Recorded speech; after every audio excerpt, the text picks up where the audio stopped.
Only last week, we commenced the training of master trainers on election technology to ensure a seamless process.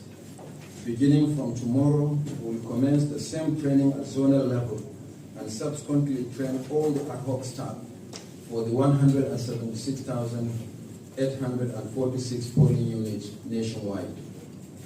On this note, let me once again reassure Nigerians that there is no going back on the deployment of the bimodal voter accreditation system, bvas, or voter accreditation.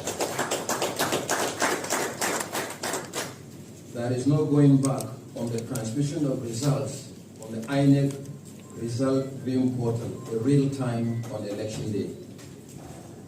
There will be no incident form that enables ineligible persons to vote using other people's permanent voters' cards during elections. We are committed to ensuring that the 2023 general election is transparent and credible, reflecting the will of the Nigerian people.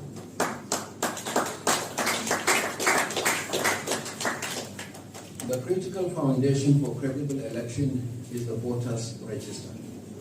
You may recall that the CVR, which started on the 28th of June 2021, lasted for 13 consecutive months until its suspension on 31st July 2022. During that period, the Commission gave Nigerians regular weekly update showing the progress of the exercise nationwide, including analysis of the distribution of voters by age, occupation, gender, and disability for our planning purposes and for public information. At the end of the exercise, 12,298,944 Nigerians successfully completed the registration as new voters. All along, we have repeatedly assured Nigerians that our process of cleaning up the register is robust.